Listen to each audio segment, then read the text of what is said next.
అందరికీ నమస్కారం. తెలుగు కథామాలకు స్వాగతం. తారా నవల చదువుకుంటున్నాము. రాసిన వారు శ్రీమతి హజారా గారు. కాలచక్రం తిరుగుతూనే ఉంటుంది. కాలం ఎవరి కోసమో ఆగదు. దాని కర్తవ్యం అది నెరవేరుస్తూనే ఉంటుంది. చీకటి వెంబడి వెలుగు, వెలుగు వెంబడి చీకటి అనే నిత్య సత్యాన్ని ఎప్పటికప్పుడు చాటి చెబుతూనే ఉంటుంది. ఆనాటికి వెంకటరత్నం చచ్చిపోయి 2 సంవత్సరాలైంది. ఏ రోజుకా రోజు అతని జ్ఞాపకాల్ని సమాధి చేయడానికి ప్రయత్నిస్తూనే ఉంటుంది తార. కానీ ప్రతిసారి ఓడిపోతూనే ఉంటుంది. ఏదైతే వద్దు అనుకుంటామో అదే విశ్వరూపమే ఎదుట సాక్షాత్కరించినట్లుగా మర్చిపోవాలని ప్రయత్నించిన కొద్దీ అతని జ్ఞాపకాలు మరింతగా ఆమెను పిచ్చిదాన్ని చేస్తుంటాయి. ఆ రోజు పిల్లలతో తండ్రి ఫోటోకు పూజ చేయించింది తార. అతనికి ఇష్టమైన పదార్థాలు వండి పేదలను పిలిచి పంచిపెట్టింది. వెంకటరత్నం చచ్చిపోయాక తార బయటికి రావటం దాదాపు పూర్తిగా మానేసిందనే చెప్పుకోవచ్చు. ఒక వారం రోజులుండి వచ్చేదువు గాని రమ్మంది జయమ్మ. ఊహు వెళ్ళలేదు. రామారావు అతని భార్య వచ్చారు. వాళ్ళతో వెళ్ళడానికి ఇష్టపడలేదు. సత్యవతి వచ్చింది.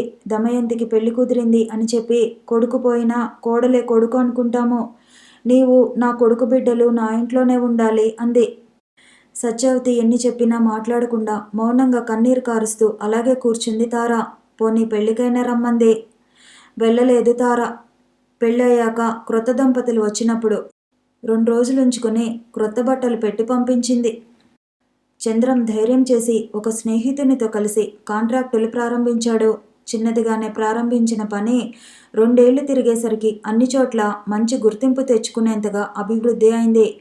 ఇప్పుడు మోడ్రన్ బిల్డర్ కన్స్ట్రక్టర్గా చంద్రానికి ఆ ఊరిలోనే కాక ఆ రాష్ట్రం అంతా కూడా మంచి పేరుంది. ఇంటిని అనేక మార్పులు చేసి చక్కని డిజైన్తో చూడగానే ఇట్టే ఆకర్షించే విధంగా మార్పించాడు. ఇంటి ముందు చక్కని తోటను వేయించాడు. ఆ ఇంటి ముందర నుంచి వెళ్తున్న వాళ్ళెవరైనా సరే ఆ ఇల్లు చూసి ఒక్క క్షణం అబ్బా ఎంత బాగుంది, ఈ ఇంట్లో ఉండేవాళ్ళు ఎంత అదృష్టవంతులో అని అనుకోకపోరు. రామ్మోహన్ ఎంఎస్సీ చదువుతుండగా చంద్రం బిజినెస్ 3 పువ్వులు 6 కాయలుగా వృద్ధి చెందుతున్నది. అప్పుడే రామ్మోహన్ని మెడిసిన్లో చేర్పించాడు. ఇదేమిట్రా నువ్వు సంపాదించడము నేను చదువుకోవటము నాకేం నచ్చలేదురా అని మొహమాట పడుతున్న రామ్మోహన్ని మందలించాడు. ఛా అదేమిట్రా అలాగ ఆలోచిస్తావు? నువ్వు ఒకటి నేను ఒకటినా? నీకు చదువు మీద ఇంట్రెస్ట్ ఉంది, నువ్వు చదువుకో. నాకు బిజినెస్ మీద ఇంట్రెస్ట్.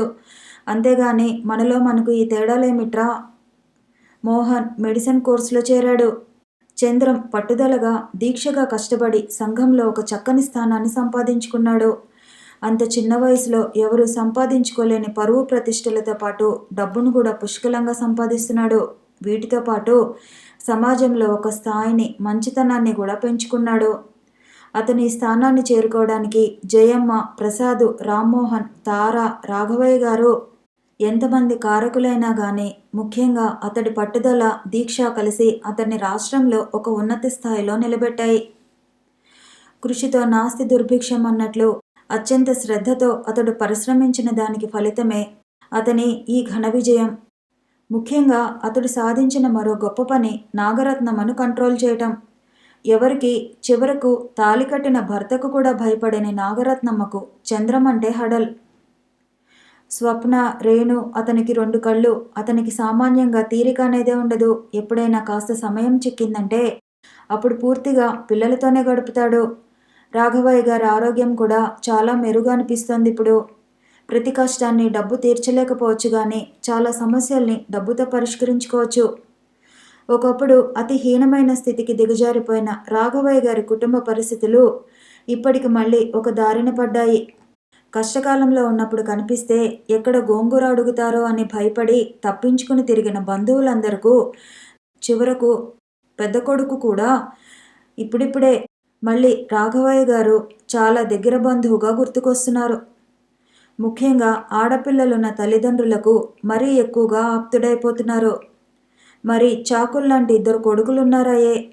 రాఘవయ్య గారికి అంత జబ్బు చేసి మంచంలోంచి లేవలేని పరిస్థితుల్లో ఉండగా కూడా కనీసం వచ్చి పలకరించడానికి కూడా సమయం లేని రామారావుకు ఇప్పుడు వారం వారం రావటానికి వీలవుతోంది.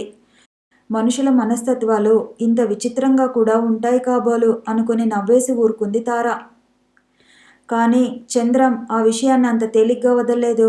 కానీ ఒక ఆదివారం నాడు ఉదయం బండికే భార్యను కొడుకును తీసుకుని వాకిట్లోకి వచ్చిన రామారావుని ఖచ్చితంగా నిలదీసి మరీ అడిగేశాడు చంద్రం. పెద్దవాడు అని చూడకుండా అలా మాట్లాడుతుంటే తండ్రి మందలించలేదట. చంద్రం ముందర నోరెత్తే ధైర్యం లేక అతడు బయటకు వెళ్ళిపోయాక ఇంట్లో అందరినీ నానా మాటలు అని పెద్ద గొడవ చేసి రుసరుసలాడుతూ వెళ్ళిపోయింది కోడలు. చంద్రం ఇంట్లో వాళ్ళతోనే కాదు, బయట బిజినెస్లో కూడా అంతే ఖచ్చితంగా ఉండేవాడు. చంద్రం స్నేహితుడి అన్న ఒకడు ఇంజనీరింగ్ చదివి ఉద్యోగం లేక ఖాళీగా ఉన్న సమయంలో చంద్రం తన దగ్గర ఇంజనీరుగా పెట్టుకున్నాడు. అతడు కూడా చంద్రం మీద ప్రేమతో కష్టకాలంలో దారి చూపాడనే విశ్వాసంతో ఎంతో నమ్మకంగా చురుగ్గా పనిచేసేవాడు. చంద్రం కేవలం పెట్టుబడిదారే కాకుండా చక్కని టేస్ట్ ఉన్నవాడు కూడాను. అందువల్ల ఏ డిజైన్ వేసినా చంద్రం ఆలోచన లేకుండా దానికి ఒక చక్కని రూపం ఏర్పడేది కాదు. అందువల్లనే ఆ ఇంజనీర్ కూడా చంద్రం మాటను మీరేవాడు కాదు. చంద్రం ఒక స్థిరత్వం సంపాదించుకున్నాక హైదరాబాదులో ఒక సినిమా థియేటర్ని సొంతంగా నిర్మించాలని పథకం వేశాడు. రాత్రింబగళ్ళు ఏకదీక్షతో ఒక చక్కని అధునాతన రీతిలో ఇంతవరకు ఇండియాలోనే లేని విధంగా ఒక డిజైన్ తయారు చేశాడు. దానిని ఇంజనీరుకు చూపించాడు. అతనికి కూడా ఎంతగానో నచ్చింది. ఇద్దరూ కలిసి దానికి మరికొన్ని మెరుగులు దిద్దారు. ప్రభుత్వం శాంక్షన్ చేసిన వెంటనే పని ఆరంభించాలి అనుకున్నాడు చంద్రం. దానిని ఎంత త్వరగా కట్టించాలో, ఎంత జాగ్రత్త తీసుకోవాలో, ఎంత పొదుపుగా వాడాలో అన్నీ నిర్ణయించుకున్నాడు. ప్రొజెక్టరు మొదలైన పరికరాలకు కూడా ఆర్డర్ ఇచ్చాడు. ఫర్నిచర్ చేయించడానికి నిపుణులైన పని వాళ్లను రప్పించాలని అనుకున్నాడు. పనికి బయట తిరుగుతున్న ఇంటి లోపల ఉన్న బుర్రలో ఒక ప్రక్క థియేటర్ నిర్మాణం తాలూకు ఆలోచనలు తిరగాడుతూనే ఉండేవి.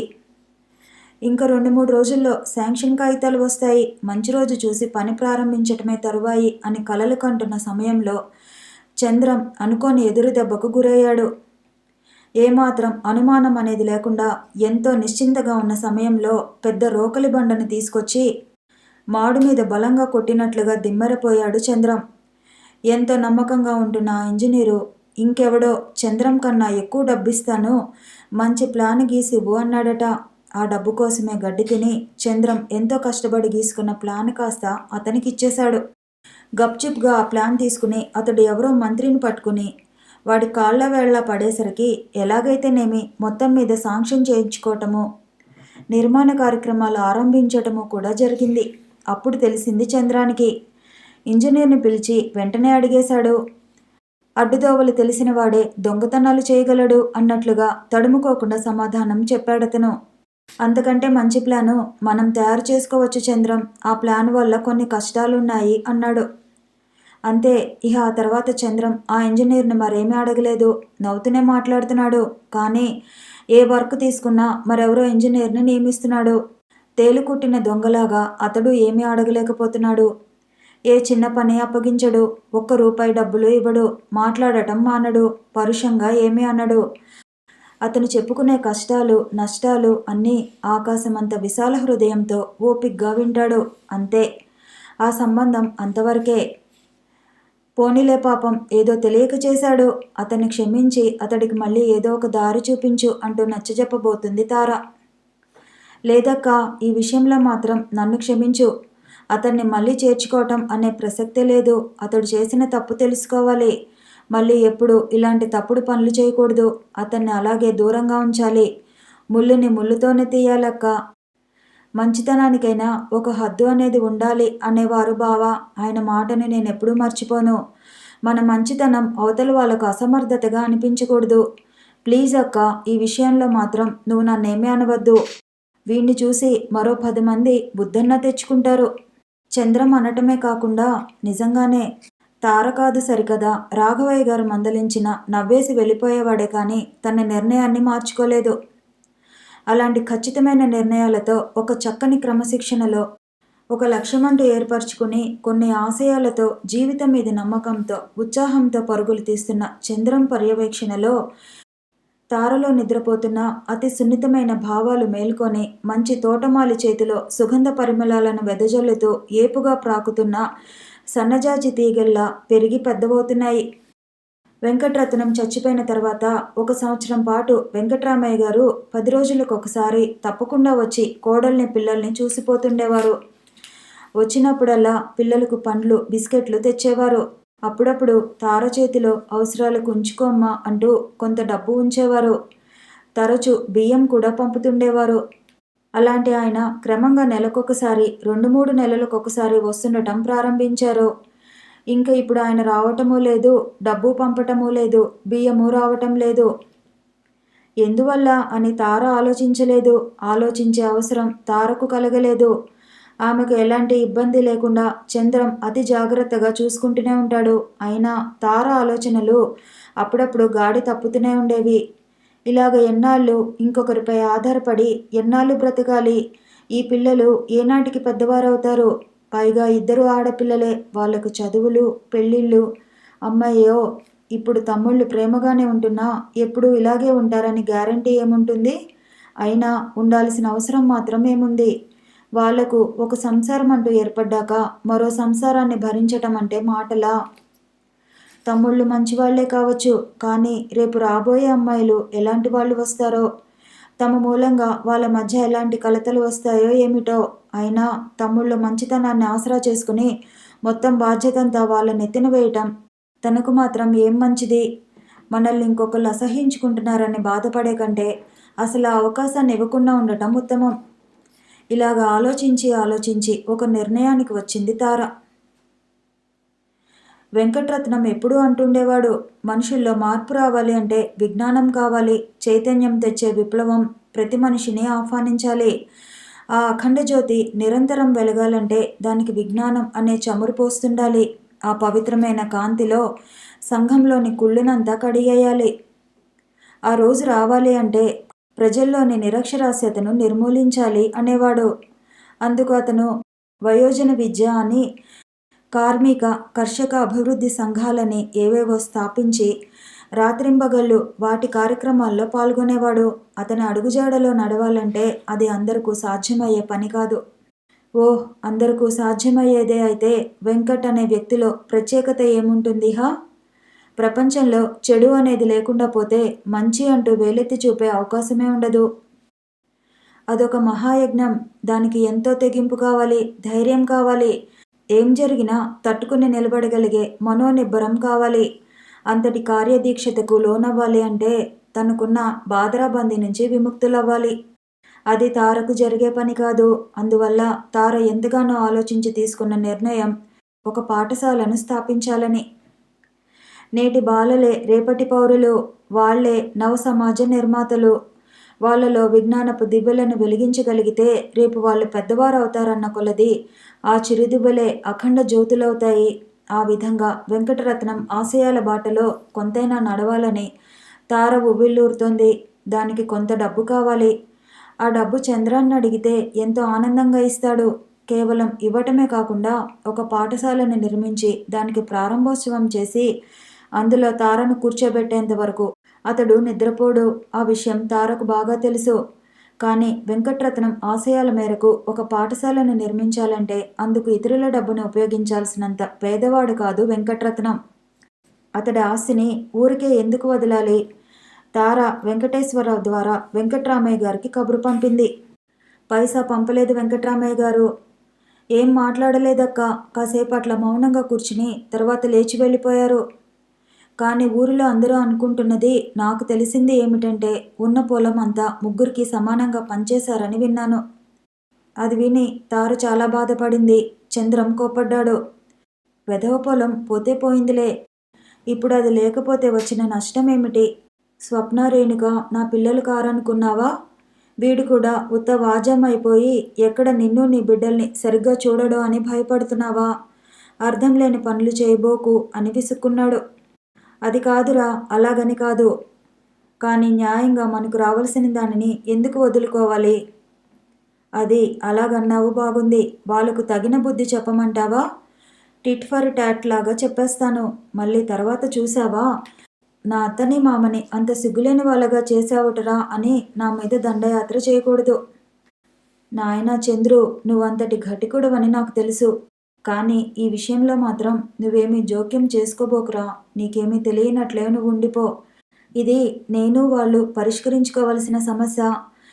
నిన్న మొన్నటి వరకు నాకు 5 కూతుళ్ళు అనుకుంటాను.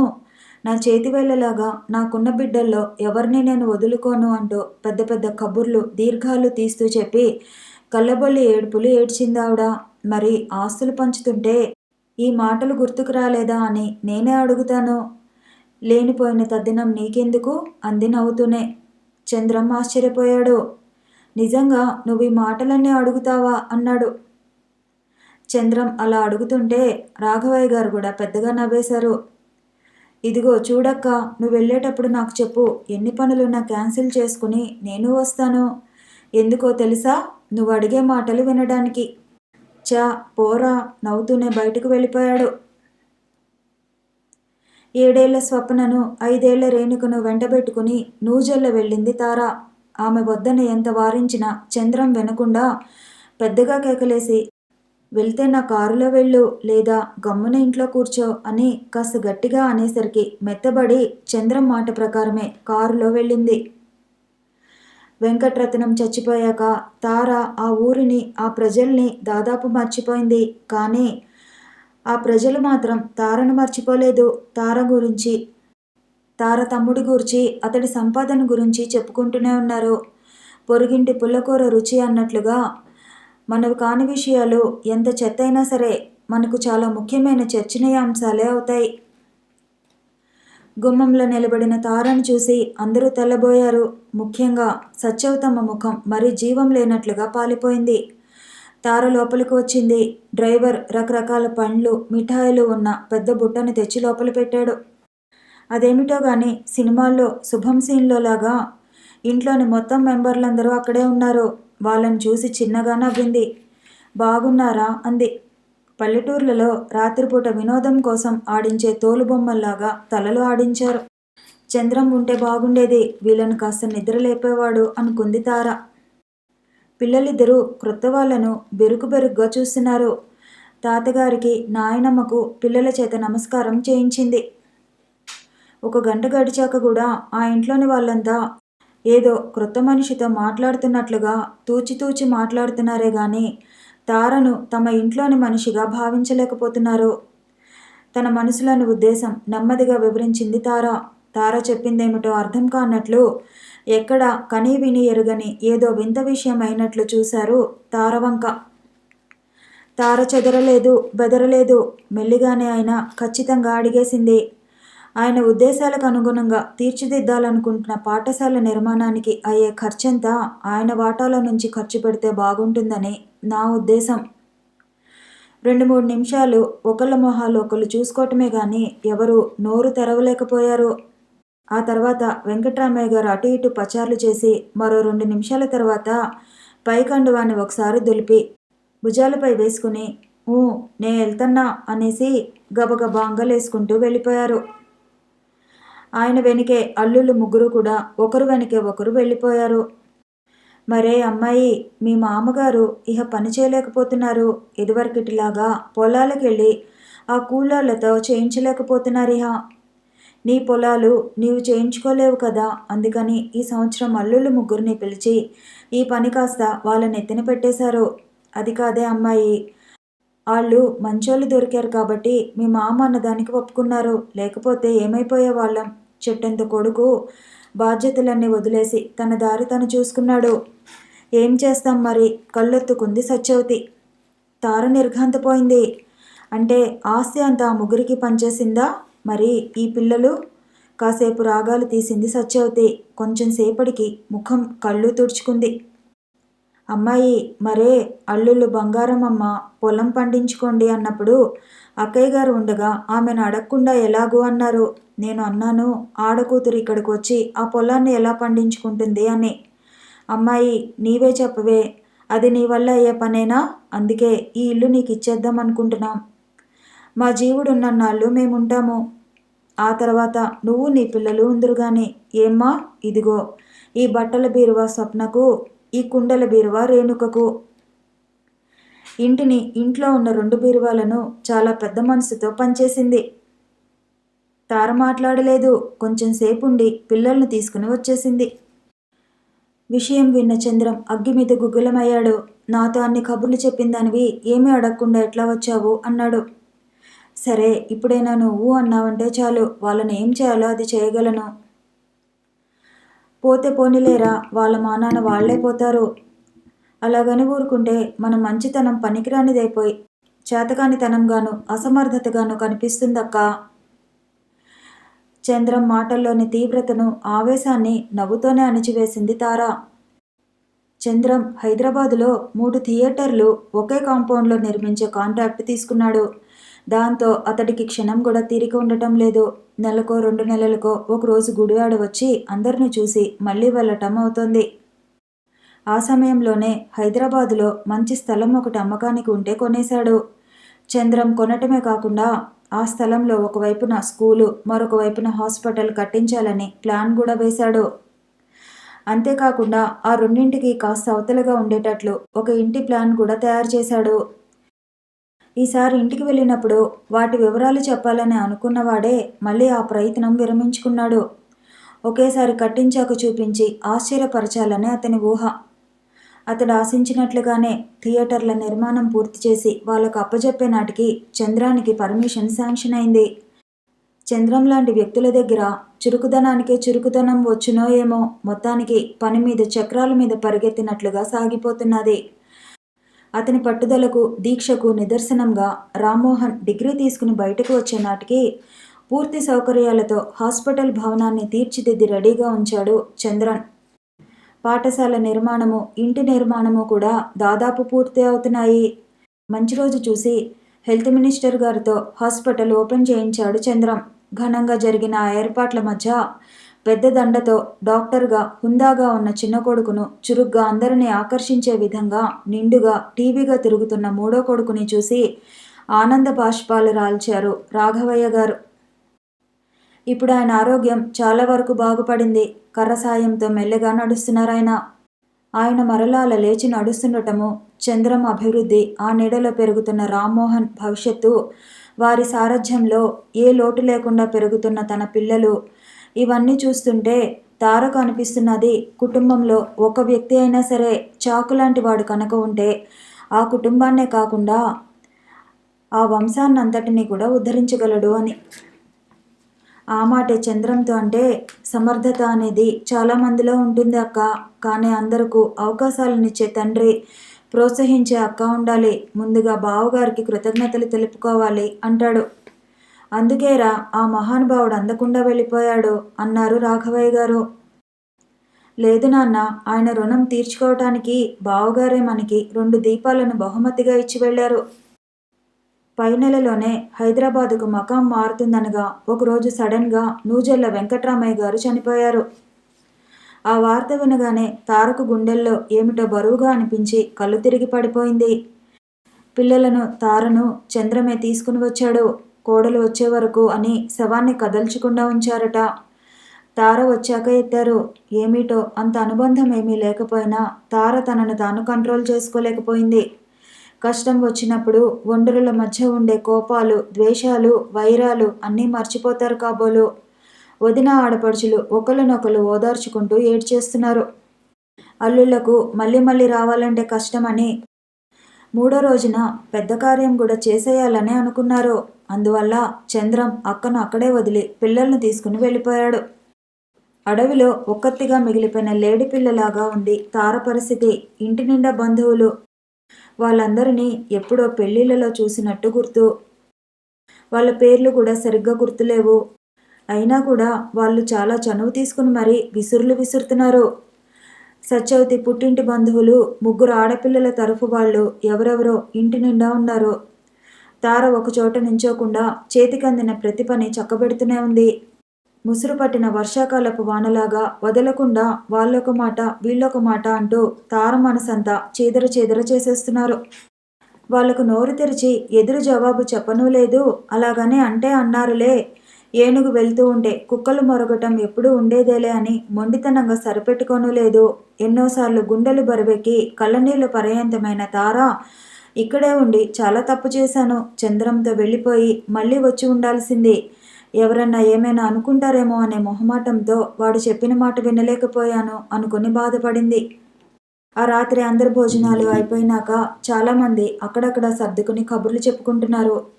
మరుసటి రోజుకు కూరగాయలు తరుగుతున్నారు కొంతమంది. తార శనగపప్పులో రాళ్ళు ఏరుతున్నది. దమయంతి వచ్చింది. వదినా, నిన్ను పిలుస్తున్నారు. ఎవరమ్మా? బావయ్య వాళ్ళు ఏదో మాట్లాడాలట. నాతో ఏం మాట్లాడతారు అనుకుంటూ లేచి వెళ్ళింది. గుండ్రబల్ల సమావేశం అంటే ఇలాగే ఉంటుంది కాబోలు అనుకుంది తార. సత్యవతి, ముగ్గురు కూతుళ్ళు, ముగ్గురల్లుళ్ళు కూర్చుని ఉన్నారు గుండ్రంగా. తార గోడ కానుకొని నిలబడింది. 5 నిమిషాలు ఎవరూ ఏమీ మాట్లాడలేదు. రెండో అల్లుడు, మూడో అల్లుడు ఏమిటో కాగితాలు చూసుకుంటూ నెమ్మదిగా మాట్లాడుకుంటున్నారు. ఏమిటి మీరు చెప్పేది అన్నట్లు 2-3 సార్లు తల ఎత్తి వాళ్ళ వంక చూసింది తార. దమయంతి, గిరిజ ఇద్దరు రెప్పవాల్చకుండా తార వంకే చూస్తున్నారు. వాళ్ళ ముఖాలు చూస్తే కళ్ళు తార మీదే ఉన్నా ఏదో దీర్ఘంగా ఆలోచిస్తున్నట్లుగా ఉన్నారు. ప్రతి ప్రాణిలోనూ మంచి చెడు ఉన్నట్లే వెంకటరత్నం చచ్చిపోయిన క్రొత్తల్లో అన్న భార్య అని, అన్న పిల్లలు అని మనసులో ఏమూలో ఎక్కడో ఉన్న ప్రేమ, జాలి, అనురాగం, ఆప్యాయత లాంటివి క్రమంగా విస్తరించుకున్నాయి. దీనినే కాబోలు విధి విన్యాసం అంటారు.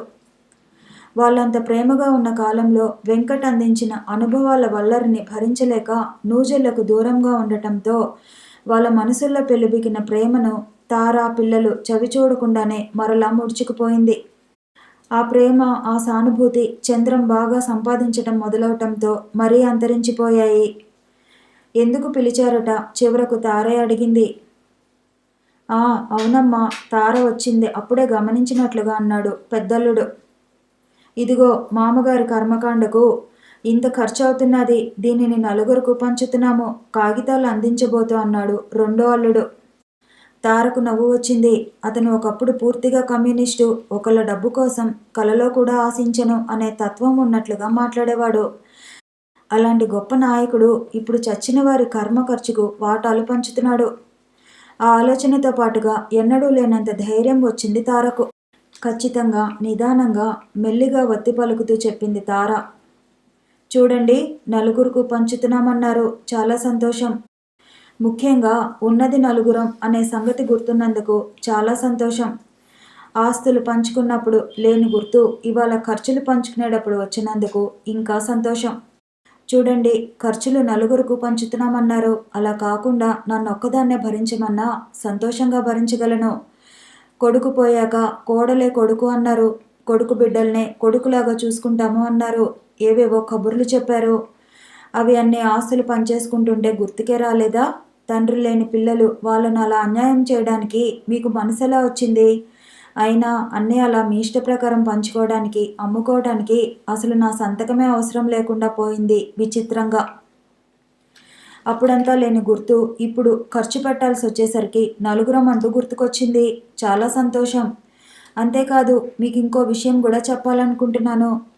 ఈ 2 రోజుల నుండి గమనిస్తూనే ఉన్నాను, వచ్చిన వాళ్ళు, ఇంట్లో వాళ్ళు, ఊర్లో వాళ్ళు అందరూ కూడా నన్నేదో వింత జంతువుని చూసినట్లు చూడటమును, ఏదో వెలివేసినట్లుగా మాట్లాడటమును. ఇందుకు నేను చేసిన తప్పేమిటో నాకు అర్థం కావటం లేదు. ఆయన పోయాక 2 పసిపిల్లలున్నారన్న జ్ఞానం కూడా లేకుండా, కానీ డబ్బులు కూడా మీ దగ్గర ఆశించకపోవటమే నా తప్ప?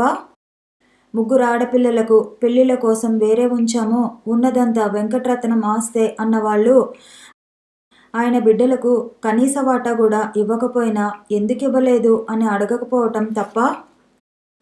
నా అంతట నేను వచ్చి అడిగినాడు ఏమీ మిగల్లేదు, మేం పనిచేసుకున్నాము అని మీరంతా కలిసి మొండిచేయి చూపెట్టిన నాడు మారు మాట్లాడకుండా ఎందుకిట్లా చేశారు అనైనా అడగకుండా నోరు మూసుకుని తెలివి తక్కువ దద్దమ్మనే వెర్రిదానిలా తలంచుకుని వెనక్కి తిరిగి వెళ్ళిపోవటం ఉందే, అదే నేను చేసిన తప్పు. వచ్చిన నాటి నుంచి చూస్తూనే ఉన్నాను, నా ప్రతి కదలిక మీకు తప్పుగానే ఉంటుంది. నా ప్రతి పని తప్పు, నా ప్రతి మాట తప్పు, నేనేం చేసినా తప్పే. మీరేమీ చెప్పకుండా బయట వాళ్ళకేం తెలుస్తుంది? వాళ్ళు ఎందుకంటారో? ఏం చెప్పామంటావు? ముఖం చిట్లించి తీక్షణంగా అడిగింది దమయంతి. ఏమో ఏం చెప్పారో నాకేం తెలుస్తుంది, కానీ మీరు ఏమీ చెప్పకపోతే వాళ్ళంతా నన్ను ఒక అపరాధిలా ఎందుకు చూస్తారు? బాగుంది, వాళ్లకు చెప్పి నిన్ను అనిపించడానికి మాకు వేరే పని లేదనుకుంటున్నావా? అయినా లోకానికి మూకుడు వేయటం ఎవరి తరము కాదు. నిప్పులేందే పొగ ఏమీ రాదంటారు సాగదీసింది గిరిజ. తారలో జారిపోతున్న కోపం సర్రున పైకి వచ్చింది. ఏమిటమ్మా నిప్పును మూకుడు అంటూ పెద్ద పెద్ద మాటలు వాడుతున్నావు? నేను చేసిన తప్పేమిటో చెప్పు. ఏం కాని పని చేశానని తప్పు అనుకున్నారు? మీకు తలవంపులు తెచ్చే పని ఏమైనా చేశానా? లేకపోతే ఇదంతా నా భర్తకు రావాల్సిన వాట అని చుట్టుకుని తీసుకుపోయానా? ఏమిటమ్మా అంత పొగ వచ్చే నిప్పులాంటి నేను చేసిన తప్పు? ఇన్నాళ్ళ నుంచి నాకు గుర్తుకు రాని సంగతి సడన్గా ఇప్పుడే గుర్తుకు వచ్చింది. మీ అన్నయ్యకు మీ అమ్మమ్మ పొలం రాసిచ్చారట. మీ అన్నయ్యకు రావలసిన తండ్రి ఆస్తి ఏమీ మిగలలేదు. సరే, మీ అమ్మమ్మ గారు వ్రాసిచ్చిన పొలం సంగతి ఏం చేశారు? అది కూడా మీరే పనిచేసుకున్నారా? తెల్లబోయారు అందరూను. తారకు ఆ విషయం తెలుసని గాని, ఒకవేళ తెలిసినా గుర్తుంటుందని గాని, ఒకవేళ గుర్తున్నా ఇలాగ నిలదీసి మరీ అడుగుతుందని గాని వాళ్ళు అనుకోలేదు. అసలు ఊహించను కూడా ఊహించలేదు. అలాంటిది తార అలాగ అడిగేసరికి ఆముదం త్రాగిన మొహాల్లాగా అయిపోయారు. తారకు మితిమీరిన ఆవేశం ఆవహించడం వలన ఆమె ఒళ్ళంతా ఒక విధమైన ఉద్రేకంతో వణుకుతోంది. చెంపలు కందిపోయి వెచ్చటి ఆవిరి వస్తున్నది. ఆమె పుట్టి పెరిగాక ఇలాంటి సందర్భాన్ని ఎదుర్కోవటము, ఇలాగ ఆవేశపడి ఎదురు తిరిగి మాట్లాడటము ఇదే మొదటిసారి. అలాగే గోడ కానుకుని నిలబడిపోయి కళ్ళు మూసుకుంది. 1, 2, 3, 4 నిమిషాలు జరిగాయి నిశ్శబ్దంగా. ఈ లోపల ఆమెలోని ఉప్పెన కాస్త చల్లారింది. కళ్ళు తెరిచింది తార. పైట చెంగుతో మొహం కళ్ళు తుడుచుకుంది. ఒకసారి కదిలి ఎడమకాలి నుండి బరువుని కుడికాలి మీదికి మార్చుకుంది. క్షమించండి, ఇవన్నీ అడగటానికో మీ మనసు నొప్పించడానికో నేను ఇక్కడికి రాలేదు. అనుకోకుండా జరిగిన ఈ సంఘటనకు నేను సిగ్గుపడుతున్నాను.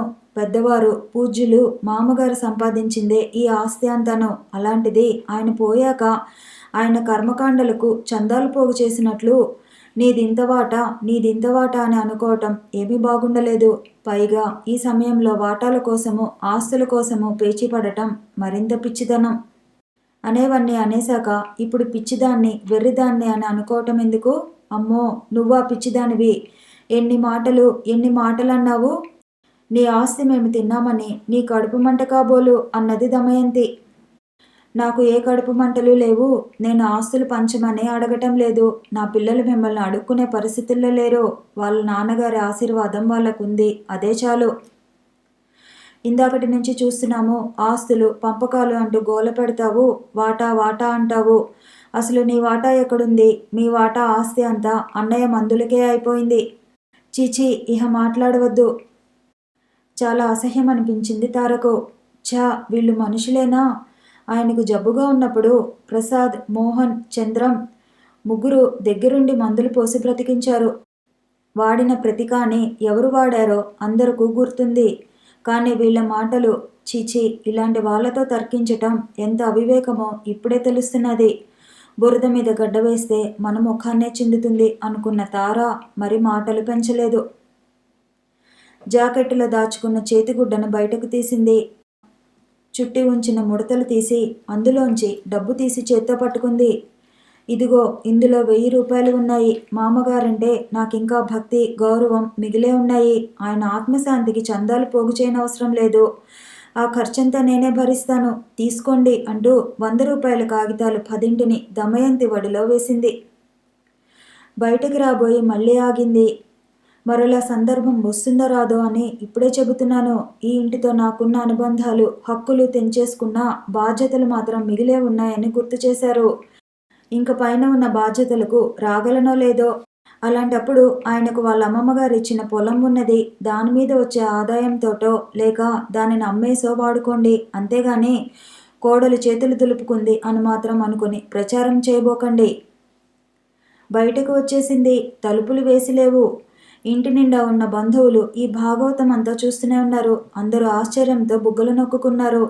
అందులో కొంతమంది అపార్థం చేసుకున్న వాళ్ళు ఉన్నారు. అలాగే ఆహా, ఇదా సంగతి అనుకున్న వాళ్ళు ఉన్నారు. తార ఎవరిని లెక్క చేయలేదు, దేనికి భయపడలేదు. మనం భయపడినంతకాలం అవతలి వాళ్ళు భయపెట్టడానికే చూస్తారు. ఎదురు తిరిగామనుకో వాళ్ళే భయపడి నోరు మూసుకుంటారు అంటుంటాడు చంద్రం. ఏమీ జరగనట్టే ప్రవర్తించింది తార. అందరితోనూ మునుపటిలాగే మాట్లాడింది. మరుసటి రోజు చంద్రం ఒక్కడే వచ్చాడు. పూజలు అయ్యాయి, భోజనాలు కూడా అయ్యాయి. తార బయలుదేరింది. బంధువులంతా ఇంకా అలాగే ఉండగా నేనొస్తే ఏం బాగుంటుందిరా అంటుందేమో అని ఇబ్బందిగా చూస్తున్న చంద్రం తార బయలుదేరటం చూసి అమితంగా ఆశ్చర్యపోయాడు.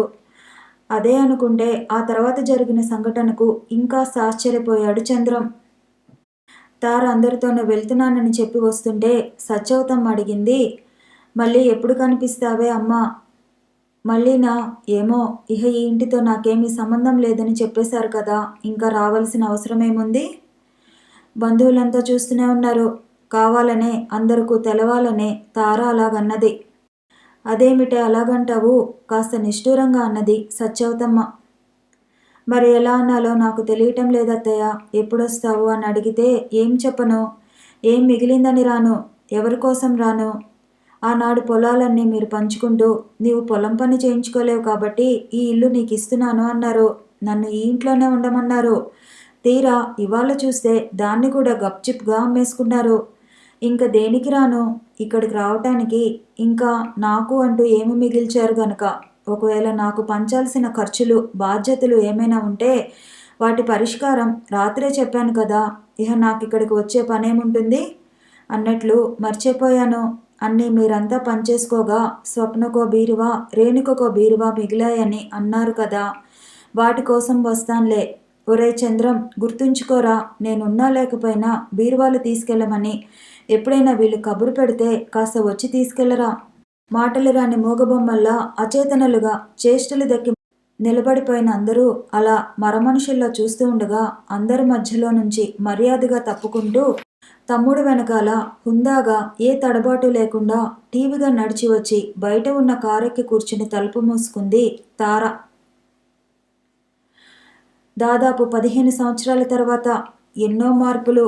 దేవుడు చేసిన మనుషుల్లో మార్పులు, మనుషులు చేసిన డబ్బుల్లో మార్పులు, డబ్బులు తెచ్చే సుఖాల్లో మార్పులు, ప్రతిదానిలోనూ మార్పే.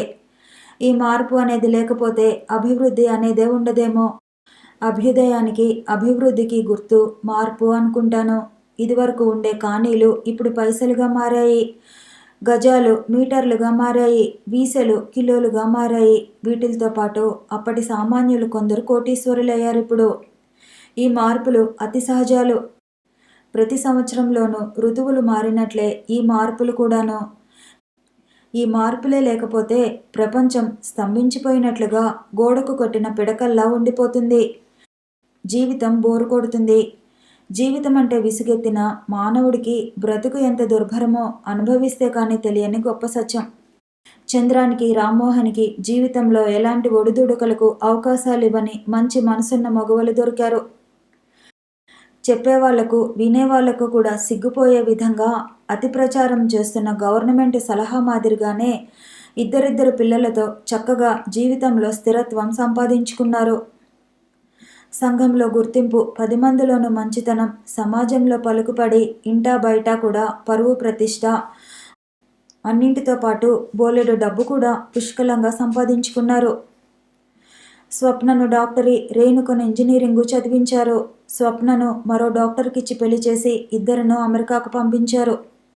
రేణుక ప్రస్తుతం హైదరాబాదులో చంద్రం ఆఫీసులోనే డిజైనింగ్ ఇంజనీరుగా పనిచేస్తున్నది. రాఘవయ్య గారి మరణానంతరం తారకు పాఠశాల పర్యవేక్షణ కొంచెం కష్టమే అనిపించుతున్నది. పైగా చదువుల్లో కూడా ఎన్నో మార్పులు వచ్చేశాయి. అందువల్ల చంద్రం ట్రైనింగ్ అయిన వాళ్ళని టీచర్స్గా అపాయింట్ చేశాడు. అంతేకాకుండా సిన్సియారిటీ ఉన్న వాళ్ళని చూసి స్కూలును నడిపే బాధ్యతను కూడా అప్పచెప్పాడు. ఇప్పుడు హైదరాబాదులో మంచి పేరున్న పాఠశాలల్లో ఇది ఒకటి. కాలం పరిగెత్తినంత వేగంగా మనిషి పరుగు తీయలేడు. వయసు పెరిగినంత వేగంగా మనసు పెరగలేదు. తార ఇకపైన కష్టపడలేనంత వయసు ఆమెకు రాకపోయినా అనుభవాల తాలూకు నీడలు ఆమెలో చాలా మార్పులు తెచ్చాయి. అంతా తెల్లగా పండిపోయింది. అయిన వాళ్ళు, ఆదరించిన వాళ్లే చేసిన మోసాలు, ఆడిన కపట నాటకాలు చూసి చూసి విసిగెత్తి మసకబారటం వలన ఆమె కన్నులకు అద్దాలు వచ్చాయి. ఆ అద్దాలు తుడుచుకుంటూ అనుకుంటుంది, ఒక అద్దం చంద్రమైతే మరో అద్దం మోహన్. ఈ అద్దాలే లేకపోతే ప్రపంచంలో దేన్ని చూడలేని అంధురాలిని, కనీసం స్వప్నను, రేణును కూడా చూడలేను. ఆమెకు ఆ పాఠశాల ఒక పవిత్ర దేవాలయం. తార ఏ ట్రైనింగు చదవకపోయినా తెలుగు మీడియం తరగతులకు చరిత్ర ఆమె బోధించుతుంది. దానికి కారణం ట్రైనింగ్ పొందిన టీచర్ల కంటే అనుభవం దృష్ట్యా ఆమె చాలా బాగా చెబుతుంది అనే నమ్మకం ప్రిన్సిపాల్కు. ఆ టీచర్ చెబితే ఇంక పుస్తకం చదవనవసరం లేదు అనే భావన పిల్లలకు ఉండటమే. వెంకట్ ఆశయాల మేరకు ఆమె జీవిత లక్ష్యం నెరవేరినట్లుగా, పరిపూర్ణత సిద్ధించుకున్నట్లుగా నిలబడి ఉన్నది వెంకట్ మెమోరియల్ ఉన్నత పాఠశాల. ఆ భవనంలోని ఒక తరగతి గదిలో పిల్లలకు చరిత్ర బోధించుతున్న అదితార. సుభాష్ చంద్రబోస్ను గురించి ఎంతో వివరంగా, ఆవేశంగా చెబుతున్న తార ఉన్నట్లుండి తీగలు తెగిన వీణలా మోగబోయింది. ఆమెను అత్యధికంగా ప్రేమించే పిల్లలు, టీచర్లు, తమ్ముళ్ళు, మరదళ్ళు, మేనకోడళ్ళు, మేనల్లుళ్ళు, స్నేహితులు, స్వప్న, రేణుక, ఇంతమందిని వదిలి వెంకట్ చాచిన చేతిని అందుకోవటానికి వెళ్ళిపోయింది తార. కథ సమాప్తం. మరొక కథతో మళ్ళీ కలుసుకుందాము. ఈ వీడియో నచ్చితే లైక్ చేయండి, షేర్ చేయండి, కామెంట్ చేయండి, ఛానల్ని సబ్స్క్రైబ్ చేయండి.